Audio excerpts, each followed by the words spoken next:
한국인 사위는 절대 안 된다던 제가 지금은 어딜 가나 우리 사위 자랑에 바쁩니다. 당신 사위는 어느 나라 사람이세요? 물으면 가슴이 뿌듯해집니다. 한국인이에요. 그 말 한마디에 제 인생이 어떻게 뒤바뀌었는지 상상이나 했을까요? 2년 전만 해도 딸에게 절교를 선언했던 저였는데 이 모든 변화의 시작은 한 장의 초음파 사진이었습니다. 안녕하세요. 저는 러시아오잉입니다. 올해 62, 상하이 외곽에서 작은 식당을 운영하며 살고 있습니다. 혼자서 딸 리웨이를 키웠죠. 제 인생에서 가장 자랑스러운 보물이었어요. 남편과는 리웨이가 10살 때 이혼했습니다. 그 후로 우리 모녀는 서로에게 의지하며 살았어요.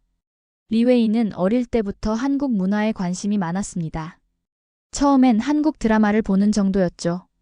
그러다 고등학교 때부터 한국어를 독학하기 시작했어요. 대학 진학을 앞두고 딸이 저에게 한국 유학을 가고 싶다고 했을 때 솔직히 놀랐습니다. 엄마, 서울대학교에 지원하고 싶어. 가서 국제관계학을 공부하고 싶어.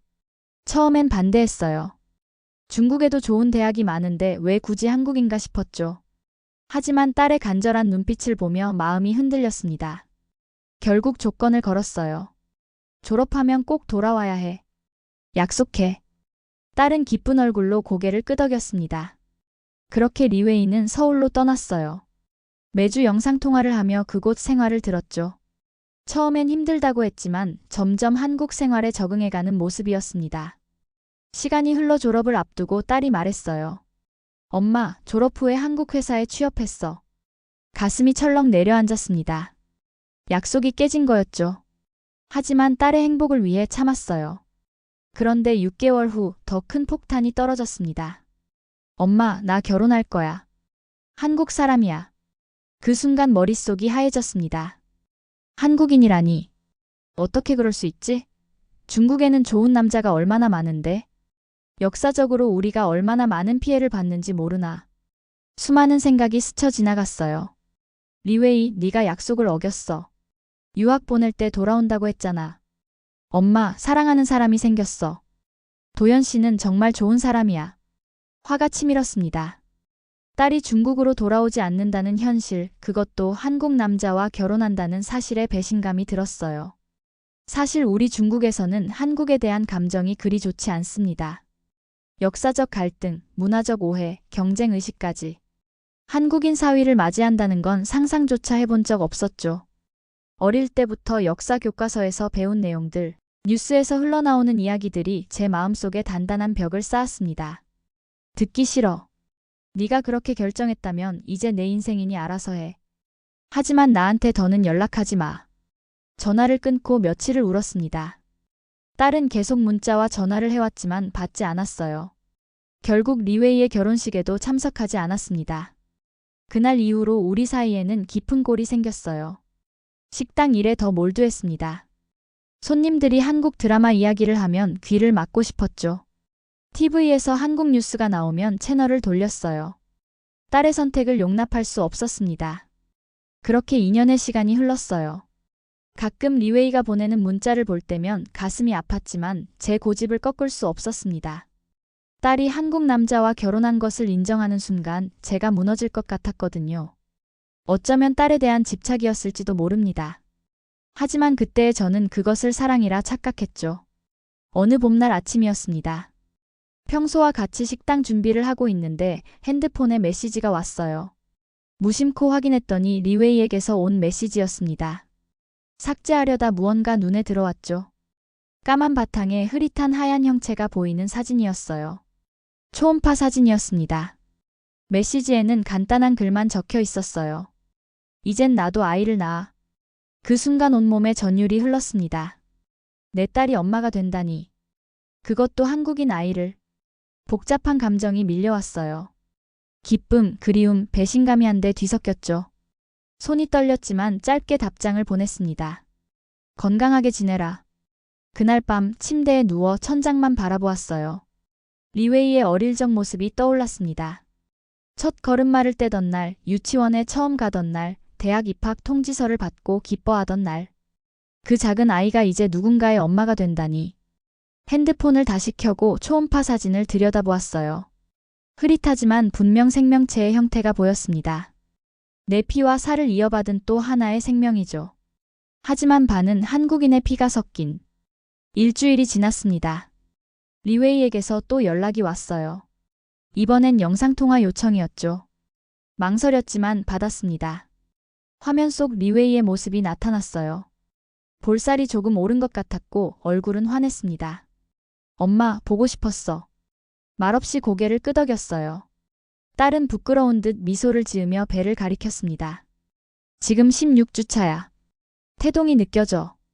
들어볼래? 리웨이는 핸드폰을 배에 가까이 가져갔어요. 잠시 후 희미하게 쿵쿵 소리가 들렸습니다. 그 순간 눈물이 왈칵 쏟아졌어요. 내 딸의 뱃속에서 자라고 있는 생명체의 심장 소리였죠. 괜찮아, 엄마. 고개를 끄덕였지만 눈물은 멈추지 않았습니다. 리웨이도 함께 울기 시작했어요. 말없이 서로를 바라보며 울었죠. 2년 만에 진심 어린 교감이었습니다. 만약 아이가 태어나면 보러 올래?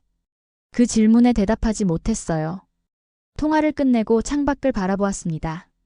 내 손녀 혹은 손자가 태어나는데 볼 수 없다니. 그건 너무 가혹한 일이었죠. 그날 이후 리웨이는 매주 초음파 사진과 태교 이야기를 보내왔어요.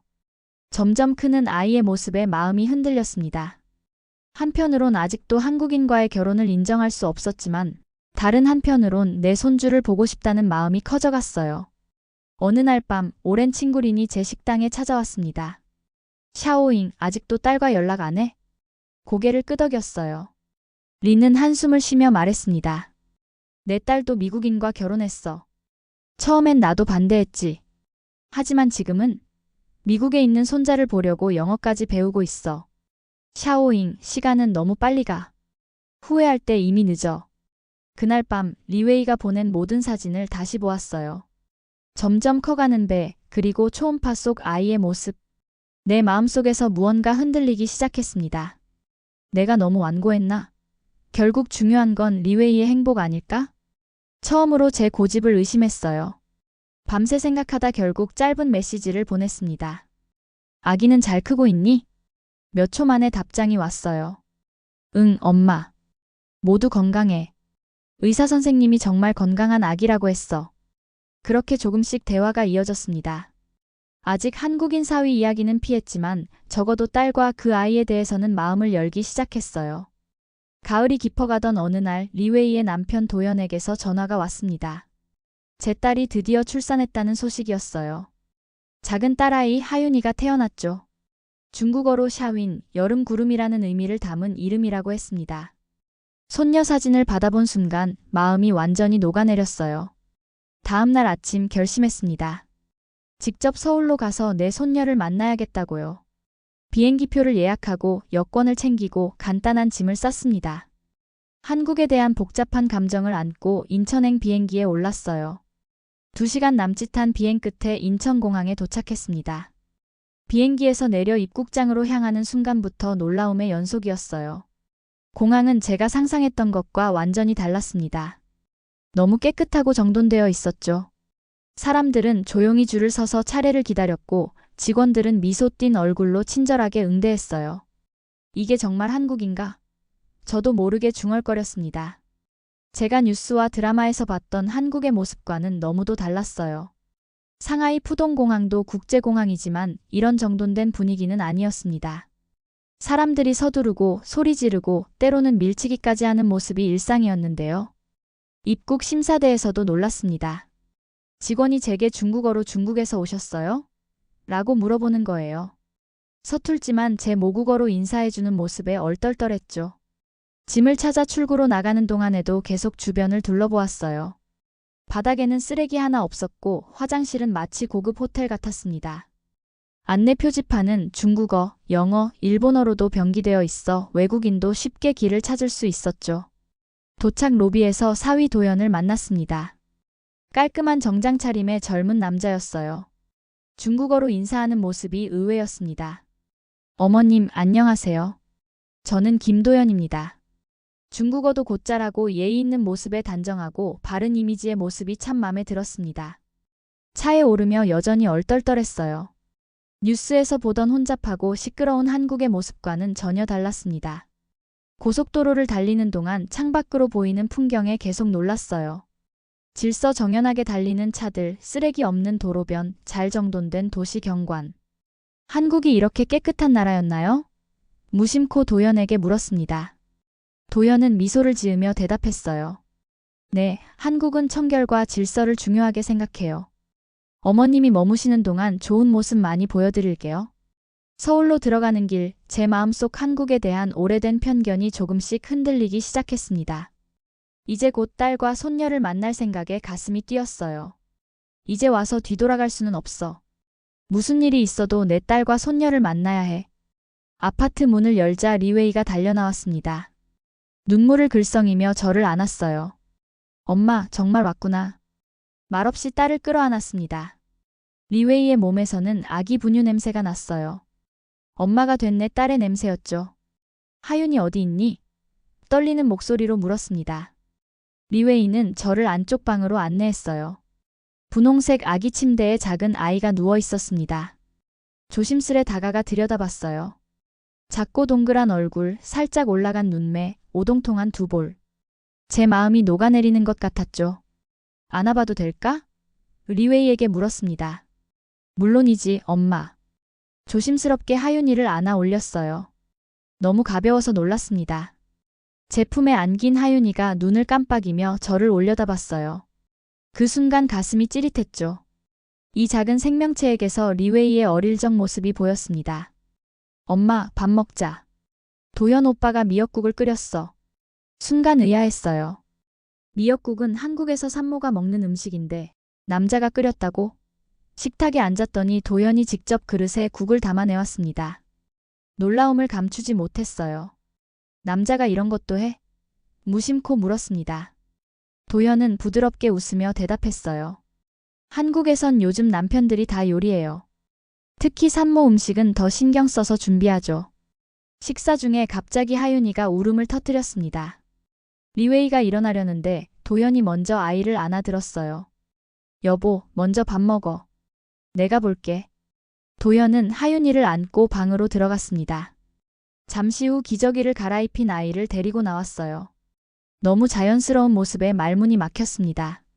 중국에선 아이 돌보기나 기저귀 갈기는 완전히 여자의 일이었는데 리웨이, 이게 보통이야?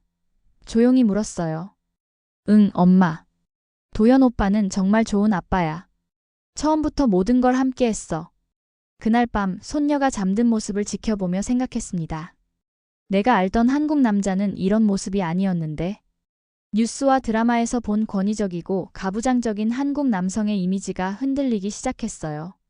다음 날 아침 일찍 일어나 부엌으로 나갔습니다. 아침을 준비하려 했는데 이미 도연이 부엌에 서 있었어요. 놀라서 물었죠. 이렇게 일찍 일어났어? 네, 어머님. 리웨이가 밤중에 아이 수유하느라 피곤할 테니까요. 죽 끓이고 있어요. 부엌에서 자연스럽게 움직이는 모습이 낯설었습니다. 중국에서 제 주변 남자들은 부엌에 거의 들어오지 않았어요. 설거지는커녕 냉장고 문을 여는 것조차 귀찮아했죠. 평소에도 이렇게 해? 미심쩍은 눈으로 물었습니다. 도연은 웃으며 대답했어요. 물론이죠. 저희는 공평하게 집안일을 나눠서 해요. 리웨이가 일할 때는 제가 더 많이 하고요. 점점 혼란스러워졌습니다. 이게 한국인 남편의 모습이라고? 그동안 얼마나 큰 편견을 가지고 있었던 걸까요? 오후에는 하윤이를 안고 아파트 단지를 산책했어요. 놀이터에서 아이들을 돌보는 젊은 아빠들을 많이 봤습니다. 아이를 안고 유모차를 밀고 젖병을 물리는 모습들. 중국에선 보기 힘든 광경이었죠. 저녁쯤 하윤이가 갑자기 보채기 시작했어요. 리웨이가 달래봐도 소용없었죠. 그때 도연이 아이를 받아들고 등을 토닥이며 걸어다녔습니다. 놀랍게도 하윤이는 금세 진정되었어요. 대단하네. 무심코 칭찬이 나왔습니다. 도연은 수줍게 웃으며 말했어요. 아이는 아빠의 심장 소리를 좋아한대요. 리웨이가 책에서 읽었대요. 그날 밤 베개에 누워 생각했습니다. 이게 한국 남자야? 이런 모습을 상상해 본 적 없었는데 딸이 한국 남자와 결혼한 것을 그토록 반대했던 제 생각이 조금씩 흔들리기 시작했어요. 서울에 온 지 사흘째 되는 날 도연이 제안했습니다. 어머님, 오늘은 서울 구경을 해보면 어떨까요? 하윤이는 이제 외출해도 괜찮아요. 처음엔 망설였지만 이왕 한국에 온 김에 어떤 곳인지 보고 싶었어요. 우리는 지하철을 타기로 했습니다. 역에 도착하자 놀라움의 연속이었어요.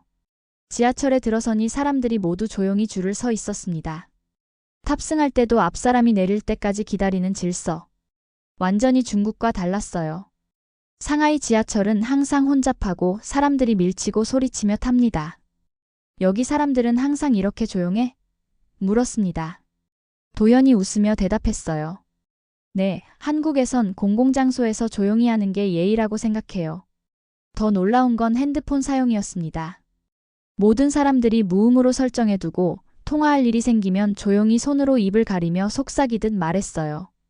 중국에선 지하철에서도 큰 소리로 통화하는 게 일상인데 말이죠. 여기선 전화통화도 다르네. 리웨이에게 말했습니다. 엄마, 한국은 공공예절이 정말 발달한 나라야. 처음엔 나도 적응하기 힘들었어. 지하철에서 내려 명동이란 곳을 걸었습니다. 거리는 깨끗했고 쓰레기통이 없는데도 쓰레기가 보이지 않았어요. 사람들은 자기 쓰레기를 가방에 넣어 다녔습니다. 여기엔 쓰레기통이 없어? 궁금해서 물었죠. 네, 테러 방지를 위해 공공장소 쓰레기통을 없앴어요. 대신 모두가 자기 쓰레기는 집에 가져가죠. 생각해보니 중국 거리는 쓰레기통이 많은데도 항상 쓰레기가 넘쳐났어요. 쓰레기통 주변이 더 지저분했죠. 하지만 이곳은 달랐습니다. 식당에 들어갔을 때도 놀랐어요. 종업원들이 모두 웃으며 인사하고 메뉴를 정중하게 설명했습니다. 중국 식당에선 종업원이 무뚝뚝하거나 급하게 주문을 받는 경우가 많았죠. 여기 서비스가 호텔 같네. 감탄했습니다. 리웨이가 웃으며 말했어요. 한국은 서비스 문화가 정말 발달했어. 손님을 왕처럼 모시는 문화지. 식사 후 카페에 들어갔습니다. 손님이 나갈 때마다 직원들이 허리 굽혀 인사하는 모습이 인상적이었어요. 그런데 더 놀라운 건 카페 옆 좌석에 앉은 젊은이들이었습니다. 서너 명이 함께 있는데 목소리가 거의 들리지 않았어요. 저 사람들 친구 맞아? 도연에게 물었습니다. 네, 친구들이에요. 왜요? 목소리가 너무 작아서. 중국이었으면 카페가 떠나갈 정도로 시끄러웠을 텐데. 도연은 미소 지으며 설명했어요. 한국에선 공공장소에서 다른 사람에게 피해 주지 않는 게 중요한 예의예요. 그래서 모두 조용히 대화하죠. 저녁에는 한강공원을 산책했습니다. 조명이 켜진 다리들과 강변을 따라 달리는 자전거 도로, 깔끔하게 정돈된 공원 시설들. 사람들은 돗자리를 깔고 음식을 먹거나 대화를 나누고 있었어요. 이렇게 밤에도 공원에 나와도 안전해? 걱정스럽게 물었습니다. 리웨이가 대답했어요. 엄마, 한국은 세계에서 가장 안전한 나라 중 하나야. 밤 늦게 여자 혼자 돌아다녀도 별 문제 없어. 그 말에 또 한 번 놀랐습니다. 상하이도 안전한 도시지만 밤늦게 여자 혼자 다니기엔 위험한 곳이 많았어요. 하지만 이곳에선 밤 10시가 넘었는데도 여성들이 혼자 조깅하거나 산책하는 모습이 보였습니다. 집으로 돌아오는 길에 차 안에서 중얼거렸어요. 이게 내가 알던 한국이 맞나? 공상과학 영화 속 나라에 온 것 같은 기분이야. 도연이 웃으며 물었습니다. 어머님, 한국에 대해 어떤 인상을 가지고 계셨어요? 솔직히 대답했어요. 솔직히 말하면 무례하고 자기 나라만 좋다고 우쭐 대는 사람들이 사는 나라라고 생각했어. 그날 밤 아파트 창문으로 서울의 야경을 바라보며 생각했습니다. 이렇게 좋은 나라에서 딸이 살고 있다는 게 이제는 안심이 된다. 중국에 가지고 있던 한국에 대한 편견이 하루하루 깨져가고 있었어요. 그리고 그만큼 리웨이의 선택을 이해하기 시작했습니다. 한국에 온 지 일주일째 되는 날 아침이었습니다. 하윤이가 평소보다 많이 보채는 듯 했어요. 리웨이가 이마에 손을 대보더니 걱정스러운 얼굴을 했죠. 엄마, 하윤이 몸이 너무 뜨거워. 아이의 이마를 만져봤습니다. 확실히 열이 높았어요. 아기가 태어난 지 얼마 되지 않았는데 열이 나다니 걱정됐습니다. 리웨이는 당황한 기색이 역력했어요. 어떡하지? 열이 39도나 돼. 그때 출근 준비를 하던 도연이 달려왔습니다. 하윤이의 상태를 확인하자마자 말했어요. 바로 병원에 가자. 내가 회사에 연락할게. 도연은 침착하게 아이 담요를 가져와 하윤이를 감싸고 필요한 물건들을 가방에 담았어요. 리웨이는 너무 놀라 제대로 움직이지 못했지만 도연은 차분하게 상황을 통제했습니다. 리웨이, 괜찮아. 너무 걱정하지 마. 가자. 차에 타는 동안 하윤이의 울음소리가 점점 약해졌어요. 제 마음이 조여들었습니다. 도연은 운전하면서도 백미러로 아이 상태를 계속 확인했죠. 어머님, 괜찮을 거예요. 너무 걱정하지 마세요. 신생아는 체온 조절이 안 돼서 갑자기 열이 날 수 있어요. 병원에 도착하자 의사가 기다리고 있었습니다. 친절하게 인사하더니 바로 진찰실로 안내했어요. 진찰 중에 하윤이는 계속 울었습니다. 리웨이의 얼굴은 창백했고 도연은 계속해서 딸의 손을 잡고 있었어요. 바이러스성 감염이에요. 걱정 마세요. 링거 맞으면 좋아질 거예요. 의사의 말에 안도했지만 작은 하윤이 팔에 주사를 놓는 모습을 보니 가슴이 아팠습니다. 주사 바늘이 들어갈 때 하윤이가 큰 소리로 울었어요. 리웨이가 눈물을 참지 못하고 돌아섰습니다. 나 잠깐 화장실 다녀올게. 리웨이가 나가자 도연이 하윤이를 안았어요. 아이의 손을 잡고 부드럽게 이야기했습니다. 하윤아, 괜찮아. 아빠가 여기 있어. 조금만 참으면 나아질 거야. 도연의 목소리에 하윤이가 점점 진정되는 것 같았어요. 주사가 다 들어가고 반창고를 붙이는 동안에도 도연은 계속 아이에게 속삭였죠. 그 모습을 보고 있자니 갑자기 눈물이 났습니다. 간호사가 하윤이를 처치실로 데려갔을 때 병원 복도에 나와 앉았어요. 도연은 커피를 가져와 제게 건넸습니다. 괜찮으세요, 어머님? 고개를 끄덕였지만 마음은 복잡했습니다. 도연은 옆에 앉아 말했어요. 저도 처음에는 정말 무서웠어요. 아이가 아프면 부모는 항상 자기 탓을 하게 돼요. 너무 잘 대처했어. 리웨이보다 더 침착했어. 도연은 쑥스러운 듯 웃었습니다. 아이가 태어나기 전에 육아책을 많이 읽었어요. 아기 응급상황 대처법도 공부했고요. 그 말에 놀랐습니다. 중국에서는 대부분 아이 돌보는 건 여자의 몫이었어요. 남자들이 육아책을 읽는 경우는 거의 없었죠. 처치실에서 하윤이가 돌아왔을 때 도연은 아이를 품에 안았습니다. 그리고 계속 등을 토닥이며 작은 노래를 불러줬어요. 하윤이는 금세 잠이 들었습니다. 정말 좋은 아빠구나. 진심으로 말했어요. 감사합니다. 리웨이가 저보다 훨씬 잘해요. 밤에도 먼저 일어나서 아이를 돌봐요.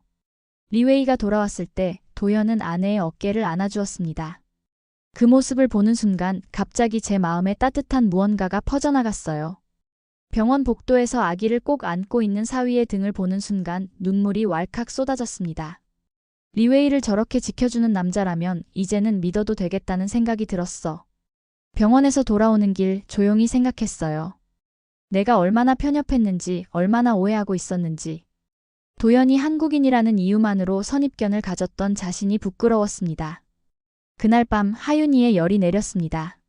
모두 안도의 한숨을 쉬었어요. 도연은 밤새 아이 곁을 지켰고 새벽에 한 번 더 미열이 오를 때도 먼저 알아차렸습니다.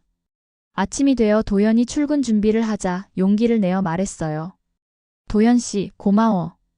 우리 리웨이를 잘 보살펴줘서. 도연은 놀란 듯 잠시 바라보더니 환하게 웃었습니다. 감사합니다, 어머님. 제가 더 행복한걸요. 그 순간 내 마음속에 있던 마지막 장벽이 무너졌어요. 한국인 사위를 향한 거부감, 편견, 오해가 모두 사라지는 느낌이었습니다. 하윤이가 건강을 되찾은 지 이틀 후였습니다. 리웨이가 조심스럽게 제안했어요. 엄마, 우리 하윤이 문화센터 같이 가볼래? 처음 들어보는 말이었습니다. 문화센터가 뭐야? 아기들이 엄마랑 함께하는 프로그램이 있어. 오감 발달, 마사지, 놀이 같은 걸 배우는 곳이야. 나 혼자 가려고 했는데 엄마도 같이 가면 좋을 것 같아서. 처음엔 별로 내키지 않았어요. 아기랑 뭘 한다는 거지? 싶었죠. 중국에선 그냥 할머니가 아이를 안고 돌보는 게 전부였으니까요. 하지만 리웨이의 기대에 찬 눈빛을 보니 거절할 수 없었습니다. 그래, 가보자. 문화센터에 도착하니 비슷한 또래의 아기와 엄마들이 모여 있었어요. 깔끔한 공간에 다양한 교구들이 놓여 있었습니다. 강사가 밝은 표정으로 맞이했어요. 새로운 회원이시네요. 아기 이름이 어떻게 되세요? 하윤이에요. 리웨이가 대답했습니다. 할머니도 함께 오셨네요. 환영합니다. 강사의 친절한 인사에 어색하게 웃었어요. 수업이 시작되자 바닥에 놓인 매트 위에 아기들을 눕혔습니다. 강사는 아기 마사지 방법을 시범 보였어요. 오늘은 아기의 소화를 돕는 마사지를 배워볼 거예요. 배를 시계 방향으로 부드럽게 문질러 주세요. 리웨이가 하윤이의 옷을 살짝 올리고 마사지를 시작했습니다. 하윤이는 처음엔 놀란 듯 했지만 곧 편안한 표정을 지었어요. 그 모습이 너무 귀여워 저도 모르게 웃음이 나왔습니다. 할머니도 한번 해보세요. 강사가 권했어요. 조심스럽게 하윤이의 작은 배에 손을 얹었습니다. 따뜻하고 부드러운 감촉에 마음이 녹아내렸어요. 원을 그리며 마사지하자 하윤이가 킥킥 웃었습니다. 그 소리에 저도 함께 웃었어요. 다음 순서는 오감 발달 놀이였습니다. 다양한 질감의 천, 방울이 달린 장난감, 소리나는 인형들을 아기에게 보여주며 반응을 살피는 활동이었어요. 아기의 시각, 청각, 촉각을 자극해주는 게 뇌 발달에 중요해요. 강사의 설명을 들으며 놀랐습니다. 중국에서는 아기는 그저 잘 먹고 잘 자기만 하면 된다고 생각했거든요. 이런 체계적인 교육 방식이 새로웠어요. 다른 엄마들도 저에게 관심을 보였습니다. 외국에서 오셨어요? 중국 분이세요? 네, 상하이에서 왔어요. 점차 대화가 이어지며 자연스러운 분위기가 되었습니다. 한 엄마가 반가운 듯 말을 걸었어요. 저 작년에 상하이로 여행 갔었어요. 정말 멋진 도시더라고요. 와이탄 야경이 특히 아름다웠어요. 그 말을 듣자 갑자기 고향이 그리워졌습니다. 상하이를 좋아한다는 말에 저도 모르게 미소가 번졌어요. 상하이에 가봤어요? 어디 갔었어? 동방명주탑도 가고 예원도 가봤어요. 중국 음식도 너무 맛있었어요. 샤오롱바오 먹으러 매일 줄 섰다니까요. 상하이 이야기를 하니 반가웠습니다. 낯선 한국 땅에서 내 고향을 아는 사람을 만난 기분이었어요. 수업이 끝나고 다과 시간에는 엄마들끼리 육아 정보를 나누었어요. 리웨이도 활발하게 대화에 참여했습니다. 딸이 이곳에서 잘 적응하고 친구들도 사귀었다는 게 느껴졌어요. 집으로 돌아가는 길에 리웨이가 물었습니다. 엄마 어땠어? 재미있었어?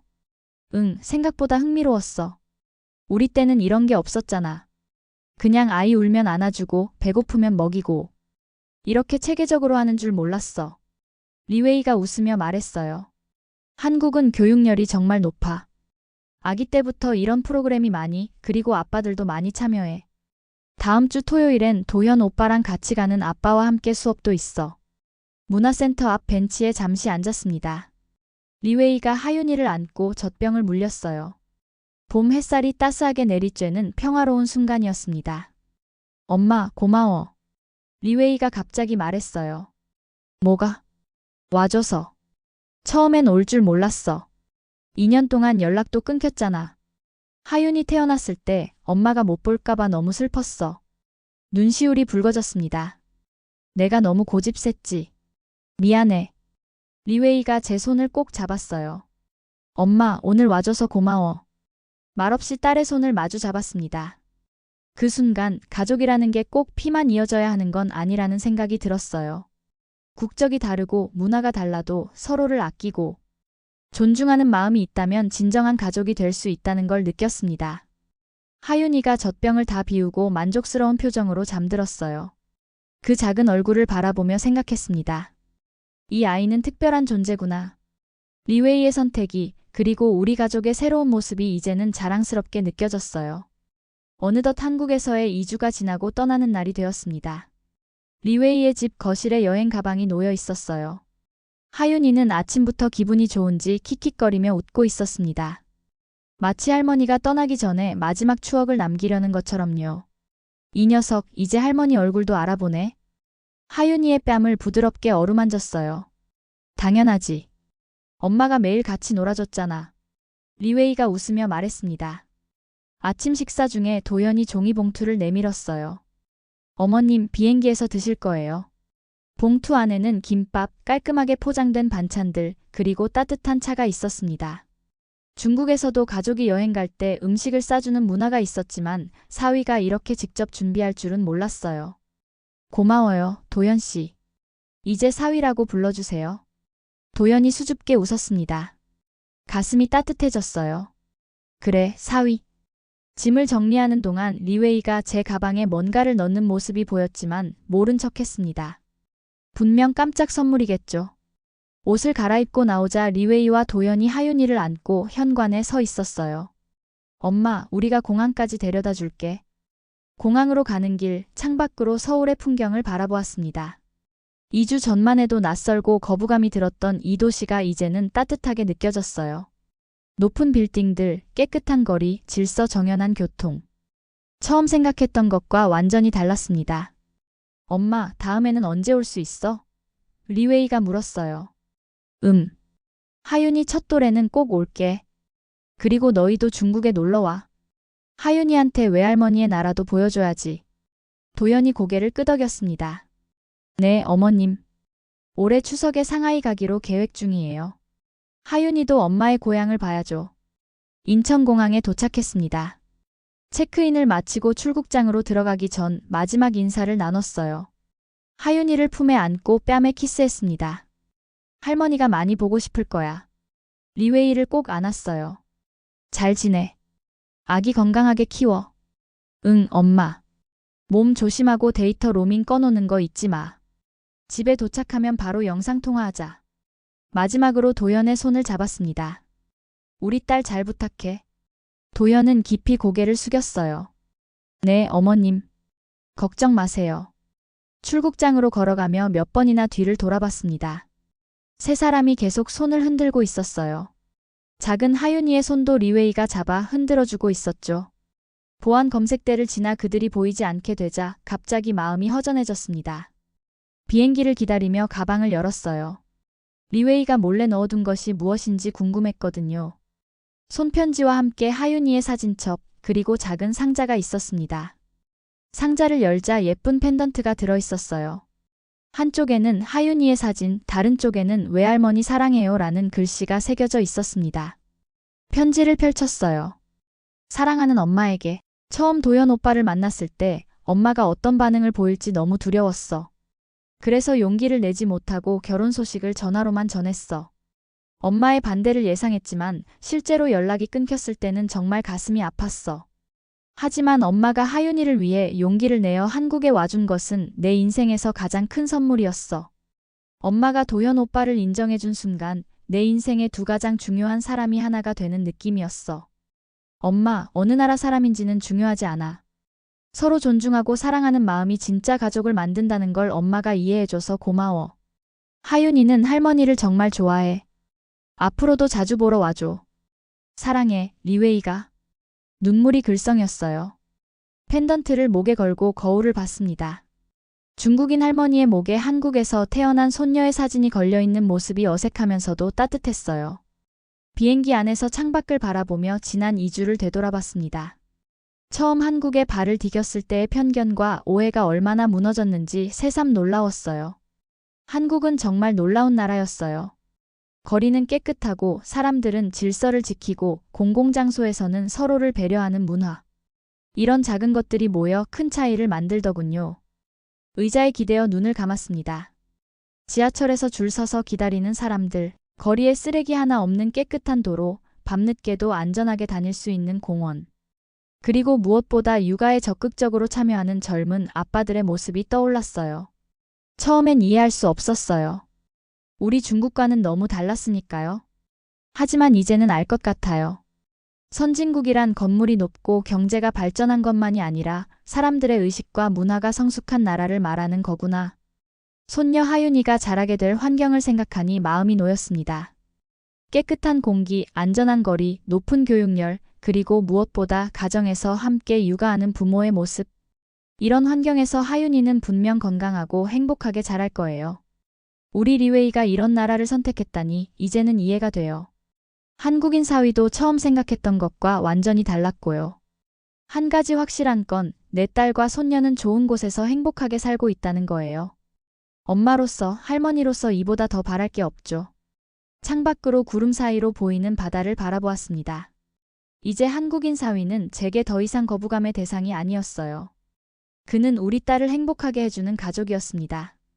국경과 문화의 차이는 사랑 앞에서 그리 중요하지 않다는 걸 깨달았어요. 비행기가 상하이에 가까워질수록 낯익은 고향의 풍경이 보이기 시작했습니다. 하지만 이상하게도 벌써 서울이 그리웠어요. 손녀의 웃음소리, 딸의 행복한 모습, 사위의 세심한 배려가 생각났습니다. 다음에 만날 때는 더 많은 이야기를 나눠야지. 함께 상하이 구경도 해야겠어. 비행기가 착륙하며 집으로 돌아왔다는 안도감이 들었습니다. 하지만 동시에 또 다른 곳이 그리워지는 묘한 감정이 찾아왔어요. 이제 제 마음은 두 나라에 걸쳐 있었습니다. 택시를 타고 집으로 향하는 길, 운전사와 대화를 나눴어요. 여행 다녀오셨어요? 네, 딸이 사는 한국에 다녀왔어요. 한국이요? 어땠어요? 잠시 생각에 잠겼다가 대답했습니다. 생각보다 훨씬 좋았어요. 우리가 알던 한국과는 다른 나라였어요. 집에 도착해 문을 열자 익숙한 냄새가 반겨주었습니다. 짐을 풀며 하윤이 사진첩을 거실 선반 가장 잘 보이는 곳에 놓았어요. 그리고 다짐했습니다. 한국인 사위는 절대 안 된다던 제가 이제는 어딜 가나 우리 사위 자랑에 바쁘겠네요. 딸의 선택이 이렇게 옳았다니 참 다행이에요. 창밖으로 상하이의 밤 풍경을 바라보며 웃음이 나왔습니다. 그리고 한국어 공부도 시작해야겠습니다. 다음에 만날 때는 사위와 더 많은 대화를 나누고 싶으니까요. 이제 저는 두 문화, 두 나라를 잇는 다리가 되었습니다. 그리고 이 역할이 생각보다 훨씬 행복하게 느껴졌어요. 방 한 구석에 놓인 낡은 사진첩을 꺼냈습니다. 리웨이의 어린 시절 사진들이 가득했어요. 끼적거리며 글씨를 배우던 모습, 첫 번째 자전거를 타던 날, 고등학교 졸업식 날의 환한 미소. 그리고 이제 그 옆에는 하윤이의 사진첩이 놓였습니다. 시간이 참 빠르구나. 중얼거렸어요. 내일이면 식당으로 돌아가 일상이 시작됩니다. 손님들에게 자랑할 이야기가 많아졌네요. 한국에서의 추억, 그리고 무엇보다 자랑스러운 손녀와 사위 이야기. 생각해보면 인생은 참 예측할 수 없는 것이었습니다. 2년 전만 해도 한국인 사위를 절대 용납할 수 없다고 생각했던 제가 이제는 그를 가족으로 받아들였으니까요. 모든 변화의 시작은 작은 초음파 사진 한 장이었습니다. 그리고 그 변화는 저를 더 넓은 세상으로 이끌어 주었어요. 전화기를 들고 리웨이에게 메시지를 보냈습니다. 집에 잘 도착했어. 하윤이 많이 보고 싶구나. 다음에 만날 때까지 영상통화 자주 하자. 곧바로 답장이 왔어요. 엄마, 우리도 많이 보고 싶어. 하윤이가 할머니 사진 보고 웃어. 다음 달에 한국말 배우기 시작할게. 엄마 보고 싶어. 메시지를 읽고 웃음이 났습니다. 지금 이 순간 저는 예전보다 더 풍요로워진 느낌이었어요. 한국이라는 나라, 도연이라는 사위, 그리고 무엇보다 하윤이라는 귀여운 손녀까지. 제 삶에 새로운 가족이 생겼습니다. 창문을 열고 밤바람을 맞으며 생각했어요. 편견은 우리 시야를 얼마나 좁게 만드는지. 이제 저는 더 넓은 세상을 보게 되었습니다. 그리고 그 세상 속에서 우리 가족은 국경을 넘어 서로를 사랑하고 있었어요. 나이 60이 넘어서도 침대에 누워 잠을 청하며 다음에 만날 하윤이의 모습을 상상했어요. 조금 더 자라 있겠지요? 어쩌면 걸음마를 뗄지도 모릅니다. 그리고 그 모습을 볼 수 있다는 기대감에 마음이 따뜻해졌습니다. 꿈에서는 하윤이가 제게 달려와 안기는 모습이 보였어요. 그리고 그 꿈은 참 행복했습니다. 오늘 이야기 어떠셨나요? 귀한 시간 함께 해주셔서 감사합니다. 오늘 하루도 행복한 하루 보내세요. 지금까지 감동 민국이었습니다.